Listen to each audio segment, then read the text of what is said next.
I lived in Ludlow until I was 8, I think, and I went to Ludlow Elementary School until then.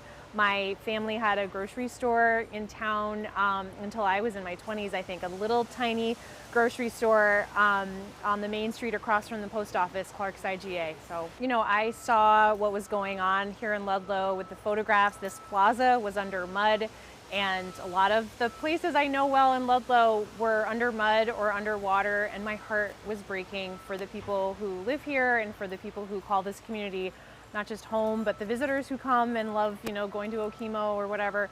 I really wanted to make sure that we were showing up for this community and sharing whatever resources we have, whether it be regarding scams or small business work that we do in the Attorney General's office. So that's why I'm here today. We wanted to come down and speak with the Rotary. I wanted to introduce them to my small business advocate. She has lots of resources available. And we wanted to just go over some of the resources that we had in the Attorney General's office, talk about scams, which is sort of one of our lanes when it comes to natural disasters, and really just show up and be here to show our love for this community and make sure that we're making ourselves available to answer questions or, elevate this situation for people so that, to the extent that I can use whatever celebrity the Attorney General has to really highlight what's still going on. Frankly, I was surprised. I didn't realize that the Shaw's is still closed.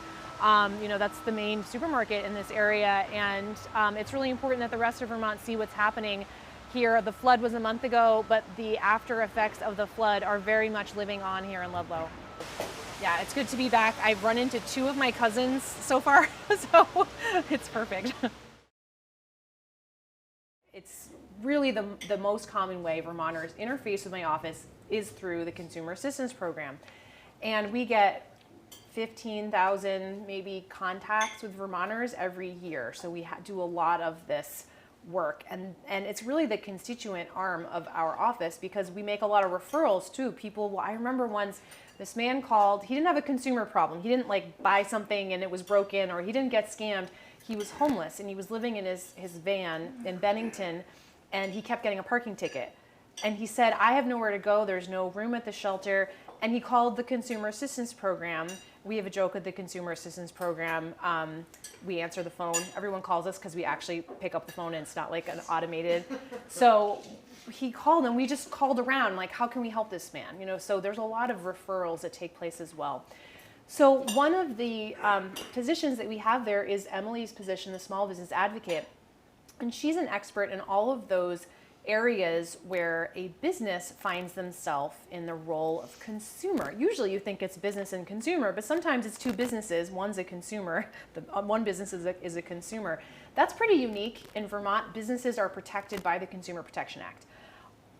I can't tell you how important that can be if you are a small business, and as we know, as Stephen knows, the overwhelming majority of businesses in Vermont are small businesses. And the majority of small businesses are 1 to 3 employees. They're very, very small businesses. So we are so grateful that we have that in statute, which, thanks to Allison's colleagues in the legislature several years ago, they codified that. It already was in case law, but that's the way it works. Let me give you an example. This is my example that I always like to give. Let's say there's a business, Charities Auto Supply Company. That's not a supply, it fixes your car. Charities Auto Company. And they have a waiting room, right, while you're waiting for your oil to get done, and they offer coffee.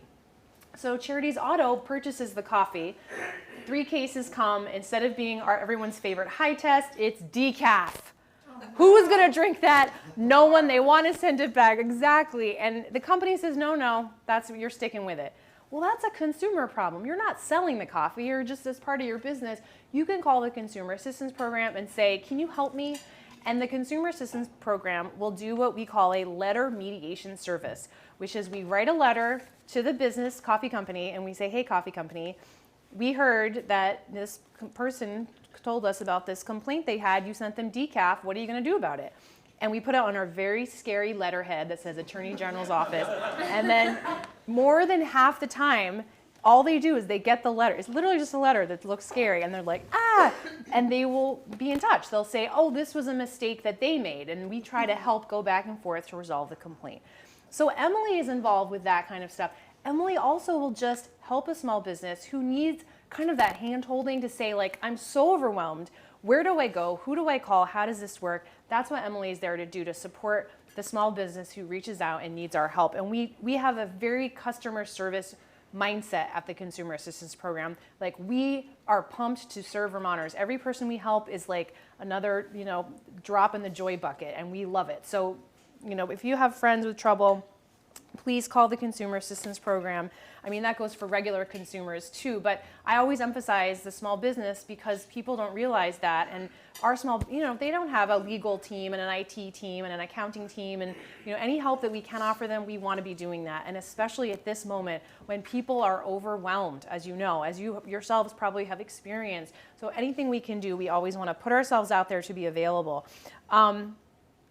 I also just wanted to flag, I gave you my classic auto body coffee example, but there might be a piece of equipment that a small business orders for their business to replace something that was lost in the flood. And we've been integral helping get, resolve complaints around equipment like that too. I remember one time we had like a really expensive bread oven that was ordered, and it was all like the measurements were wrong and stuff. So if you have an issue like that with equipment also, or something else that you order, if you're not reselling it, you're the consumer in buying that. So give us a call, and I can give you the 1-800 number. It's 1-800-649-2424. So there you have it.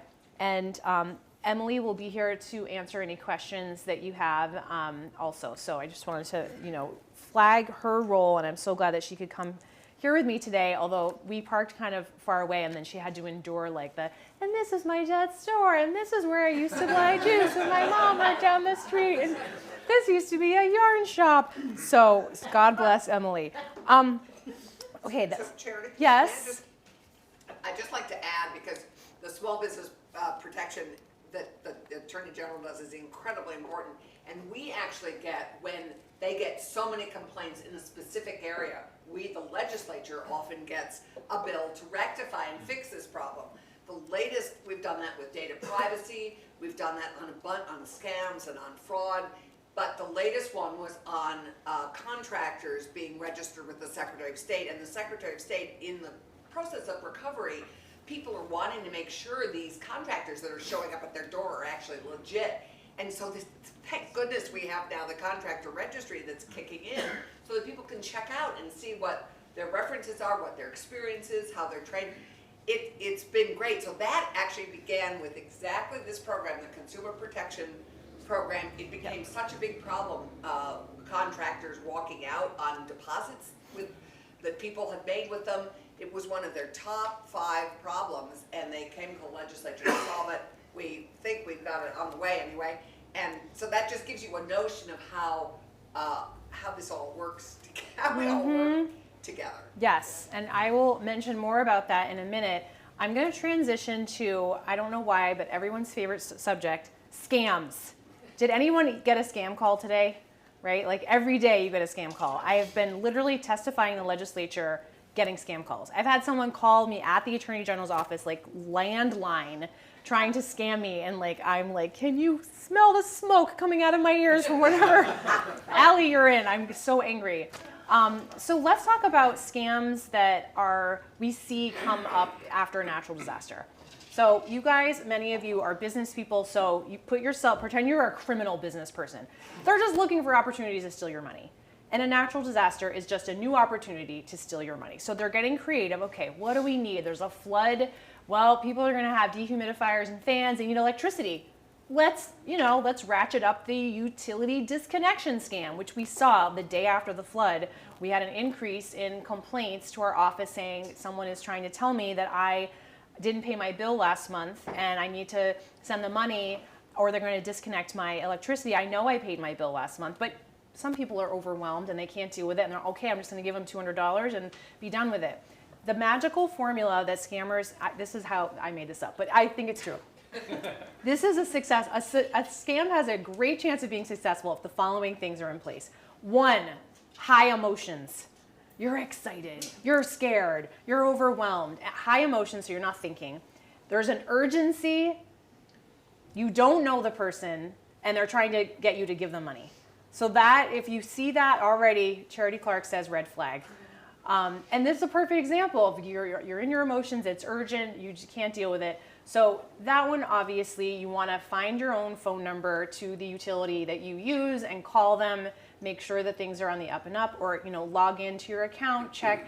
Just everyone slow down, calm down, don't fall for the scammers' tricks. Which I'm not saying I'm great at this, calming down. So I'm not like the example. Hopefully I give this speech enough that it'll really stick in. But so that's the one that we literally issued a scam alert. We have a scam alert system people sign up for where they can sign up to get a phone message with my voice, so it's familiar, or a text or an email when we get an increase, a sudden increase in a certain kind of scam. We know this one's on the rise. Someone's making a push in Vermont, and we let people know. So we actually, the first week of the flood, we actually did a scam alert for that one. Another one is the government imposter relief scam.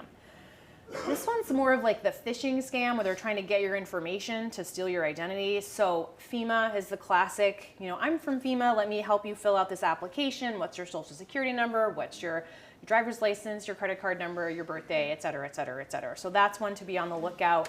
Again, it's find the number independently and make sure that they're legitimate that way. Don't just respond to the person who's called you or reached out to you in some other fashion. The other one that is just heartbreaking is the fake charity scam. So people are supposedly raising money for flood relief, but really it's just a scam. There's a few tools you can use to protect yourself there. One is Charity Navigator. I don't know if you guys have ever gone on Charity Navigator, but my name's Charity. And I've pretty much tried it all. And Charity Navigator is useful, but I feel like they don't have the small local charities that we all probably like to support. I mean, American Red Cross is on there, right? But so that one's not quite as useful. But another idea I had is nonprofit corporations have to register with the Secretary of State, just like regular corporations. So you can always look them up on the Secretary of State's website, see if they're legitimate, see if they're still active. That would be a red flag. If they're inactive, it's like, what's going on here? So you can always double check that before you give money to a charity. Let's talk a little bit about contractors. As Allison previewed for us, we anticipate after the flood, people are going to need to hire contractors. And she's right, that in the top 5 complaints my office receives always is home improvement contractors. And that looks in a different way. Sometimes they're like literal criminals. They come, I put down a deposit and never saw them again, and they're doing this all over town. And we have a registry of criminals who have been convicted of home improvement fraud, the crime. I personally, maybe because I love small businesses, think that often it's a person who knows how to build your deck really well, but maybe doesn't have the savviest, best practices when it comes to business sense. So they're overwhelmed and they didn't finish, or whatever the thing is. I try to, the benefit of the doubt sometimes is appropriate. Well, it doesn't help you if you're the one with a half-finished deck and you're out $5,000, right? So we have tried to, over the years, the Secretary of State's office and the Attorney General's office work together to advocate the legislature to pass a law that would try to address this problem. And they did. And we are thrilled for a number of reasons. First is the registry that Allison mentioned. The registry is something that is required of contractors who have a contract for $10,000 or more. I think all contractors should register because then that's a way for you to promote your business by showing, hey, I'm a legitimate person. I registered. I did what I was supposed to do. I think it's like $75 to register. And you also have to have a contract. I think everyone should have a contract, not surprisingly because I'm a lawyer, but a contract is great, even if it's simple, and there's samples you can get from the Secretary of State's office for a contract, but it sets expectations about the price, about the time frame of when the work will be done and when the money will be paid, about the scope of the work, what's going on here, what materials are going to be used. You can put it in a contract and then everybody knows what to expect, and that's a great way of eliminating some of those problems that you have with home improvement contractors. The other thing that I always tell people is never pay up front the whole amount. It's appropriate to put down a deposit for the supplies that are going to need to be purchased, but you should be paying as you go and not paying everything out front. That works best, and we always want to be mindful of that. That statute that passed also had a position created. So working with Emily at the Consumer Assistance Program is now a home improvement specialist, a home improvement contractor specialist. So that's something that you can make use of if you want to call them for advice. If you're a contractor and you need some sort of tips or you have questions about the statute, you can always call that person at the Consumer Assistance Program, and they work with Emily.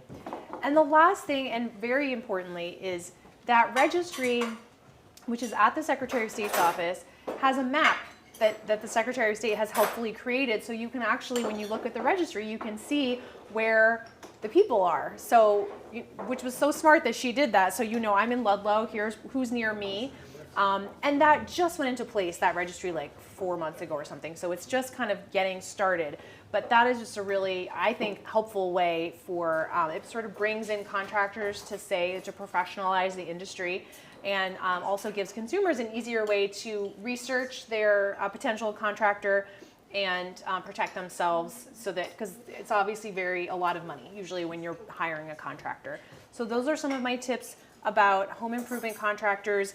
We already covered scams. One issue I wanted to flag that I don't think we've seen hardly any of, is price gouging. We're at a phase now where we're not going to see that as much anyway, but price gouging, I assume that is something that is more problematic in other places, because it really hasn't been a big problem here. Even during the pandemic, I think we only had like one person we actually brought a case against for price gouging in our office. Vermonters pull together, they're helping each other out, so it's a good feeling.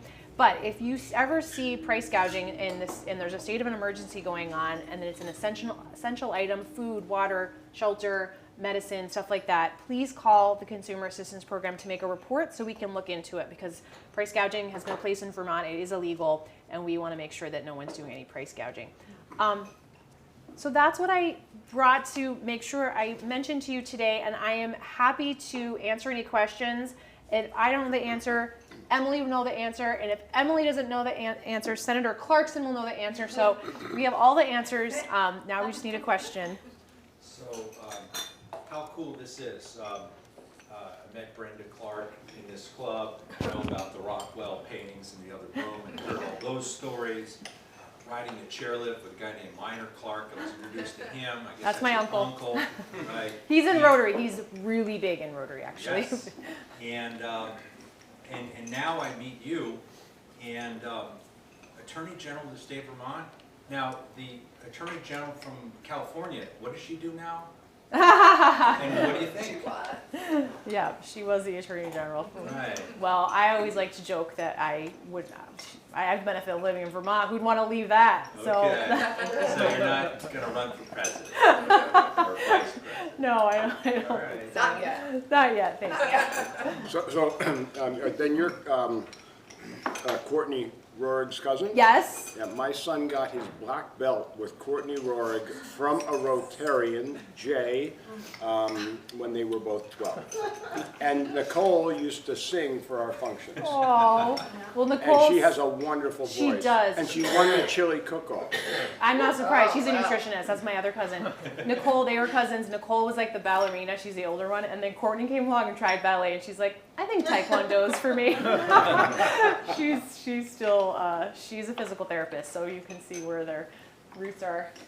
I received something in the mail yesterday, which was a knitted, I think a knitted cap that you put on your head, and another piece of knitwear, which I couldn't figure out what it was, and it said oil. And then I looked at the address it came from, and it was interesting. Jane, and then something in Little Falls, and then I checked out on the website, and apparently there's a scam going on where they send you something Oh. and then bill you something in far in excess of the value of whatever it is. Yep. What exactly can you do in that kind of situation? Well, I mean, you can just ignore it. I always feel bad if they're sending you something, you feel like I would want to send it back, but I think that's on them. If they want to waste their postage sending you something that you never ordered and didn't sign up for, so I think I would donate it. Why they shouldn't have sent it to you if you didn't want to buy it. Why should it be on you to send it back and have to pay for it? I don't know if that's the official Attorney General answer, but that's what I would do. It is now. Yeah, it is now. That's right. You heard it here Totally first. unsolicited gift. Yeah, like, If you get something in the mail that you like that, that's a gift. You don't yeah, have to give it back. exactly. You have to give it back. You can say whatever they want. Like all those Audubon note cards. Yeah. Of course, they are reminding us to write that thank you note that you have yet. Do we have any other questions? Back here. Hi, Carol. I'll ask a question, just to have you highlight the overall role of the Attorney General's office. You described to me once so I'm going to take the wind out of your sail to be able to use it again. You described it as the state's largest law firm. Mm-hmm. Is that accurate? Yes. And then if you would just talk about a little bit of that. Yeah. Please. Let me put this down. Yes. So the Attorney General's office is the largest law firm in the state. There's 96 attorneys at the Attorney General's office. I think the second largest law firm is like 70-something lawyers. So we really do have the largest law firm in the state. Our client, we have one client. It's the state. We can't have other clients. Whenever I have like a cousin be like, can you help me set up a corporation for my business? I'm like, I'm sorry, I can't. I have one client, the state. Sometimes that takes different forms, but that's our one client. So we do kind of what you can imagine a big corporation would need done. So we have lawyers who just review contracts. Like when something's getting paved on 91 or whatever, we'll review the contract to make sure that the state is getting the benefit of our bargain. Sexy stuff. Like just gonna make a mini series on that any day now. We also do the more exciting stuff you see on TV, and that would be like the criminal division we have. We also represent the Agency of Human Services. So we represent DCF and mental health, corrections. We represent the state when it's being sued. So if, I always give the example of, whatever happens, a corporation, just like a corporation, the state gets sued for things, and we are the ones who we defend the state when it gets sued. We also have some of our civil enforcement units, and that would be the consumer unit, which I am kind of talking about because that's where consumer assistance program is. And you're familiar with a lot of those lawsuits that we filed or resolved. Remember the Volkswagen emissions? So that was in the consumer unit. We just sued Monsanto for PCB contamination. That was in the consumer unit. We sued the fossil fuel company under greenwashing theory for saying that their products are green when they're not. Et cetera. So those are things that we do in the consumer unit. And the environmental unit and the consumer unit work closely together. The environmental unit helps the Agency of Natural Resource enforce environmental laws. And then they also support, when there's an overlap with the consumer unit, they support that. I'm gonna flag, since Allison's here, one of my favorite bills that passed the Senate, but not the House, bans the toxic chemical PFAS from cosmetics and menstrual products, because right now they're allowed. And I can't even believe that they're still allowed. But hopefully the House will take that up, and that'll be passed, and Vermonters will be safe from those chemicals when they use those products. We also have what's called the General Counsel and Administrative Law Division, and that's very, very large, a kind of grab bag of transactional work representing the medical practice board and stuff like that. So it's lots of inside state government.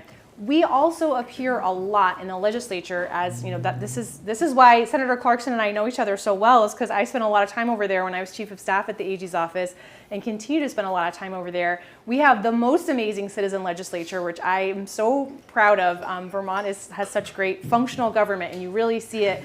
If you haven't hung out in the State House, you should go on a day, maybe make a day trip. Rotary can go. I mean, it's just so wonderful to see. Plus, it's an historic working museum, which is also cool. But we're always supporting the work of the legislature. So if they want to pass a bill, and that bill's unconstitutional, guess who defends it when someone sues about that? It's me. So we always make sure that the laws that they pass are constitutional, and we're happy with them. And we do a lot of other things too, just weighing, because we're experts on environmental law and consumer law and criminal law, so we're always weighing in and trying to be supportive. And of course, we have our little pet bills that we like as well, like I just mentioned, the one I like, S25. So we do a lot of work in the legislature. We have 96 lawyers, 150 people overall. And then we also have contracts in every region with the community justice centers. And the community justice centers work with a restorative justice model, court diversion, pretrial services, things like that. And we have several dozen people who we contract with for that as well. So that's sort of like a wild grab bag of what we do. Did that answer your question, Carol? Okay. Thank you. Charity, how does one get to become the head of the state's largest law firm? Tell us your trajectory there. You just need to get more votes than the other guy. But so as you know, I was born in Springfield, and I spent the first 7 or 8 years of my life in Ludlow. Then I moved to Manchester and graduated from Burton. I went to UVM, and it was at UVM, I was double majoring in English and political science. I started doing internships and realized that I really felt very passionately about state government and state politics. And I ended up doing an internship for then Governor Howard Dean. And it was very trippy when he endorsed me last year. And we had like a press conference, and I was like, wow, I wish I could go back in time and tell my 90s self what was down the road for me. And it was really working in the governor's office, because I eventually worked there, where I started to see all of the lawyers, how smart they were, how their knowledge, they could like reach into this extra big pocket that no one else had, and they had all this information and context and stuff. And I thought, maybe I should go to law school. And when the governor said he wasn't going to run again, I said, he's going to run for president. I think I'll go to law school. And if he wins, maybe I can get a job in the White House. That didn't all work out quite as I'd hoped, but I ended up coming back here after law school. I went to Boston College Law School, and I came and worked at Downs Racklin Martin, which is the second largest law firm in Vermont after the Attorney General's office. And it was there that I really learned how to be a lawyer. I was put on a lot of cases. I got to do all the fun, meaty stuff.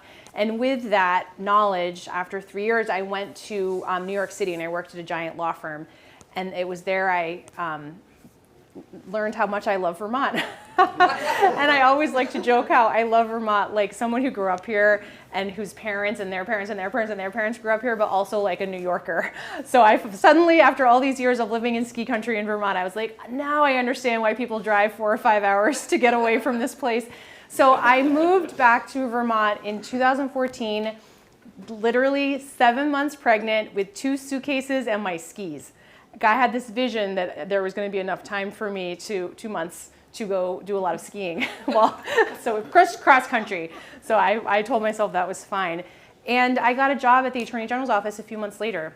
So I worked there as an assistant attorney general. That's what we call the lawyers. There's like 90 of them, assistant attorney general.